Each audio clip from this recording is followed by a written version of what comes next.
Hello friends, आप सभी का इस वीडियो में बहुत बहुत स्वागत है। जैसा कि आप सबको पता है कि 2020 के सीबीएसई बोर्ड के 10th क्लास के और +2 क्लास के कुछ एग्ज़ाम्स रह गए थे। ज़्यादातर एग्ज़ाम्स तो +2 क्लास के रह गए थे।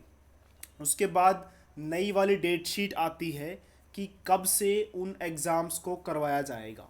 लेकिन प्रॉब्लम ये थी कि काफ़ी सारे बच्चे एक जगह से दूसरी जगह, एक डिस्ट्रिक्ट से दूसरे डिस्ट्रिक्ट में पहुंच चुके थे लॉकडाउन की वजह से। तो प्रॉब्लम्स ये आ रही थी बच्चों को कि कैसे वापस वो अपने पुराने वाले एग्जामिनेशन सेंटर वाले डिस्ट्रिक्ट में पहुंचे। तो इस प्रॉब्लम को देखते हुए सीबीएसई ने इससे पहले अनाउंस किया था कि जो स्टूडेंट जिस डिस्ट्रिक्ट में है वो वहीं रहे, उसका बचा हुआ एग्ज़ाम वहीं लिया जाएगा। तो आज सीबीएसई ने ऑफिशियली ये बताया है कि किस तरह से और कौन कौन से स्टूडेंट्स कैसे अप्लाई कर सकते हैं जो अलग अलग डिस्ट्रिक्ट में पहुंच गए हैं लॉकडाउन की वजह से। तो इस वीडियो में मैं आपको सब कुछ एक एक चीज़ डिटेल में बताने वाला हूं, तो वीडियो को पूरा ज़रूर देखिएगा और इस वीडियो को शेयर ज़रूर कीजिएगा क्योंकि बहुत सारे बच्चे अलग अलग डिस्ट्रिक्ट में पहुंच चुके हैं और उनके पास 3 से लेके 9 तारीख या 6 तारीख का तक का ही टाइम है। एग्जैक्ट टाइम मैं वीडियो के एंड में बता दूंगा कि 3 तारीख से लेके 6 तारीख है, 3 से या 9 तारीख तक है, क्योंकि अगर ये डेट निकल गई फिर वो अपना डिस्ट्रिक्ट चेंज नहीं करवा सकते। तो सबसे पहले बात करते हैं कि सीबीएसई ने डिस्ट्रिक्ट चेंज को लेकर क्या क्या किया है। तो नोडल एग्जामिनेशन सेंटर हर एक डिस्ट्रिक्ट में जिसमें सीबीएसई से एफिलिएटेड स्कूल है, उस स्कूल में मान लीजिए एक डिस्ट्रिक्ट में 5 स्कूल हैं जो सीबीएसई से एफिलिएटेड है, तो उन 5 स्कूल में से एक स्कूल को नोडल एग्जामिनेशन सेंटर बनाया गया है। यानी कि जितना भी डिस्ट्रिक्ट चेंज को लेकर प्रॉब्लम है वो सारा वो देखेंगे। इसके अलावा इसमें ये बताया गया है, जो सीबीएसई की तरफ से लेटर आया उसमें ये बताया गया है कि एलिजिबिलिटी यानी कि कौन कौन से स्टूडेंट्स जो अप्लाई कर सकते हैं डिस्ट्रिक्ट चेंज के लिए। तो इसमें रेगुलर स्टूडेंट्स सारे के सारे हैं। जैसे मान लीजिए आप हॉस्टल में रहते थे किसी पर्टिकुलर डिस्ट्रिक्ट में, उसके बाद क्या हुआ, लॉकडाउन लगा, आप हॉस्टल से घर पर आ गए हो और घर आपका उस डिस्ट्रिक्ट में नहीं है जिस डिस्ट्रिक्ट में आपका हॉस्टल था, तो अब आप अप्लाई कर सकते हैं, आप एलिजिबल हैं। तो लगभग सारे रेगुलर स्टूडेंट्स एलिजिबल हैं और प्राइवेट कैंडिडेट्स भी एलिजिबल हैं। अब कंडीशंस कुछ बताई गई हैं, देखिए। पहला ये कि अगर आप एक डिस्ट्रिक्ट में हैं और उस डिस्ट्रिक्ट के अंदर ही स्कूल को चेंज करवाना चाहते हैं तो चेंज नहीं होगा। और एनसीटी दिल्ली यानी कि नेशनल कैपिटल जो है उसको एक ही डिस्ट्रिक्ट माना गया है, दिल्ली के अंदर आप एग्जामिनेशन सेंटर को चेंज नहीं करवा सकते। और इसके अलावा आप क्या कर सकते हैं, एग्जामिनेशन का जो सेंटर है वो चेंज तभी किया जाएगा जिसमें जो स्टूडेंट है वो शिफ्ट हुआ है।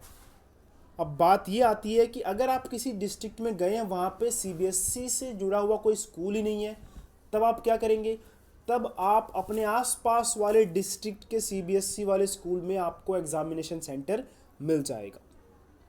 अब बात आती है कंटेनमेंट जोन की।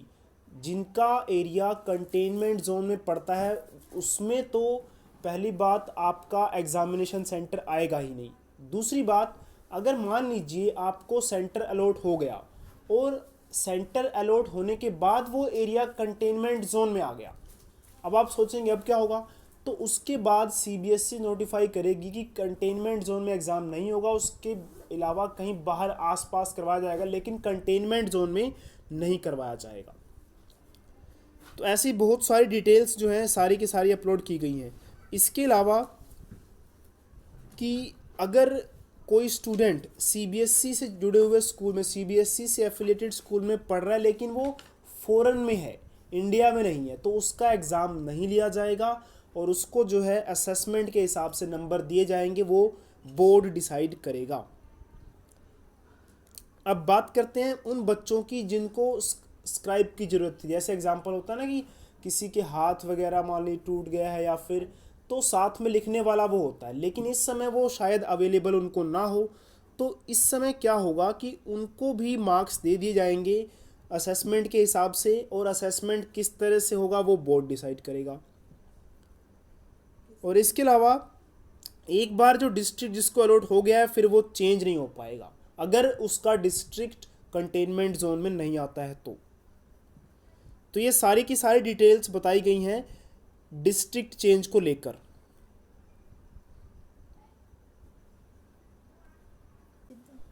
और जिन सब्जेक्ट्स का एग्ज़ाम नहीं होगा, कुछ मेन सब्जेक्ट्स ही सीबीएसई ने डिसाइड किए जिनके एग्ज़ाम्स लिए जा रहे हैं, और जिन सब्जेक्ट्स के एग्ज़ाम नहीं लिए जा रहे हैं उसमें क्या होगा, असेसमेंट स्कीम के हिसाब से उसमें नंबर दिए जाएंगे। और आपको पता ही है, जैसे मैंने बताया कि असेसमेंट स्कीम किस तरह की होगी वो बोर्ड डिसाइड करेगा।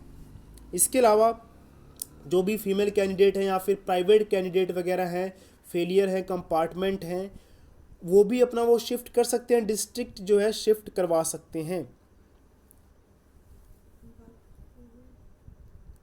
अब बात ये आती है कि किस तरह से क्या करना है।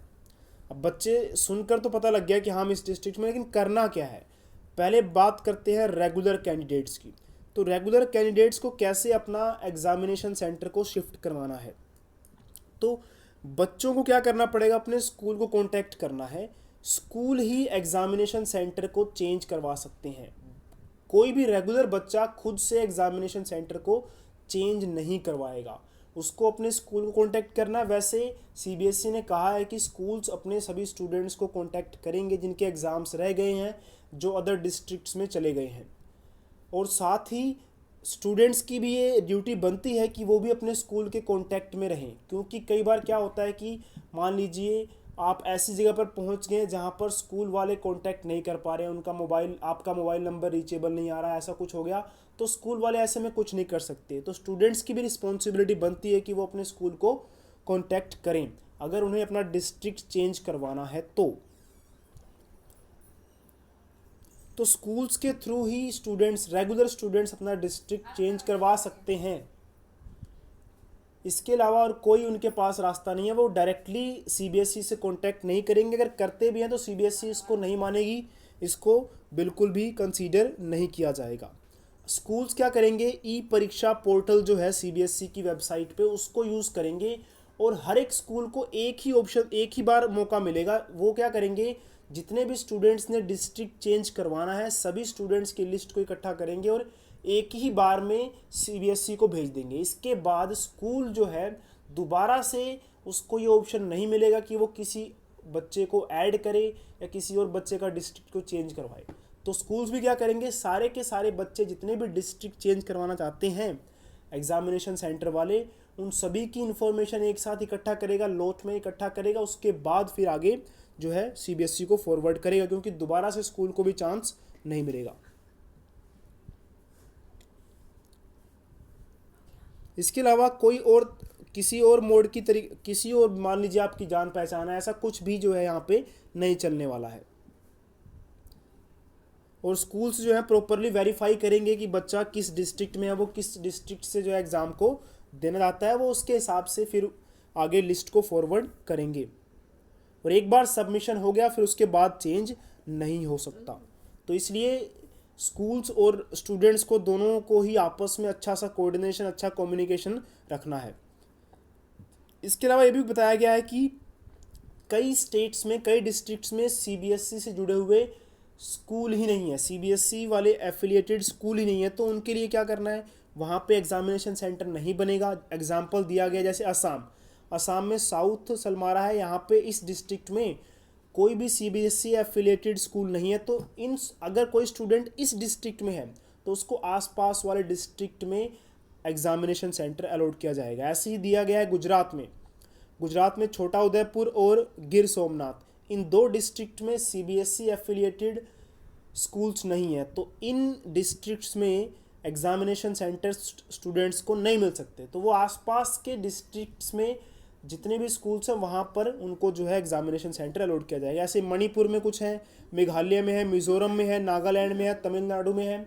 अगर आपको ये सारी लिस्ट जाननी है तो आप सीबीएसई की वेबसाइट पर जाकर लेटर को ओपन करेंगे तो वहाँ पे आपको ये लिस्ट मिल जाएगी कि किस स्टेट के किस डिस्ट्रिक्ट में सीबीएसई से एफिलिएटेड स्कूल्स नहीं है।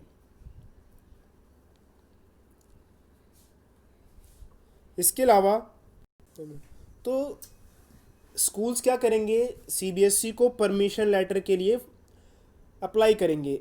परमिशन लेटर मिलने के बाद स्कूल्स स्टूडेंट्स को वो परमिशन लेटर दे देंगे। तो स्टूडेंट्स को एग्जामिनेशन सेंटर में क्या करना है, अपना पुराने वाला जो उनको वो दिया गया था एडमिट कार्ड, उसको और जो परमिशन लेटर मिलेगा उसको, दोनों को एग्जामिनेशन सेंटर में लेकर जाना है एग्ज़ाम देते वक्त। और जो प्राइवेट कैंडिडेट्स हैं उनकी बात करते हैं, वो तो स्कूल्स के कांटेक्ट में नहीं है, तो वो क्या कर सकते हैं, वो जो सीबीएसई बोर्ड की वेबसाइट है वहाँ पर जाकर या फिर जो मोबाइल ऐप है परीक्षा सुविधा, वहाँ पर जाके जो है अपना नया वाला डिस्ट्रिक्ट जिसमें वो एग्ज़ाम देने जाते हैं वो उसके लिए अप्लाई कर सकते हैं। अगर स्टूडेंट्स जो है दूसरी कंट्रीज़ में चले गए हैं, तो दूसरी कंट्रीज़ में चले गए उनके लिए कोई एग्ज़ाम जो है बाहर के कंट्री में नहीं करवाया जाएगा। एग्ज़ाम सेंटर की जो लोकेशन है वो कब पता लगेगी, वो 20 तारीख को 20 जून को पता लगेगी। और कैसे पता लगेगी, ये mobile app examination centre locator of CBSE, मैं दोबारा बताता हूँ आपको, examination centre locator of CBSE, ये ऐप जो है अभी प्ले स्टोर में नहीं है, जल्द ही ये प्ले स्टोर में आ जाएगा। और ये सिर्फ़ और सिर्फ एंड्रॉयड मोबाइल में ही होगा। अगर आपके पास आईफोन है तो उसमें जो है आपको ये ऐप अवेलेबल नहीं होगा। इस ऐप में आप देख सकते हैं कि आपको कहाँ पे सेंटर अलॉट किया गया है। इसके अलावा सीबीएसई ने हेल्पलाइन नंबर भी जारी किया है 1800118002। इस पर आप कॉल कर सकते हैं 9:30 बजे सुबह से लेके 5 बजे शाम तक किसी भी और इन्फॉर्मेशन के लिए। और इसके अलावा आप इसके बाद एक्टिविटीज़ की लिस्ट दी गई है कि 3 से लेके 9 तारीख तक स्टूडेंट्स और स्कूल्स एक दूसरे को कांटेक्ट कर सकते हैं।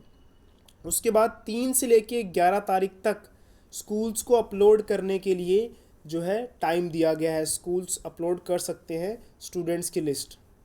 और प्राइवेट कैंडिडेट्स के लिए अप्लाई करने का टाइम है 3 जून से लेके 11 जून तक।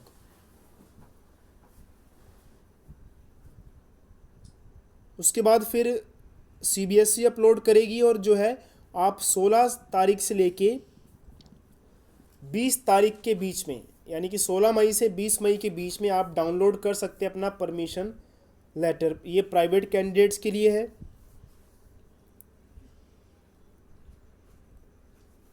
तो ये सारी इन्फॉर्मेशन थी जो आपको जानना बहुत ज़रूरी थी। और अगर आप किसी और डिस्ट्रिक्ट में हैं तो आपके लिए बहुत ज़रूरी है ये डेट्स की कब क्या क्या होने वाला है। और प्लीज़ ये वीडियो आगे फॉरवर्ड भी कीजिए ताकि जो लोग जिनको इन्फॉर्मेशन नहीं पता ये उनको पता लग सके। थैंक यू और जय हिंद।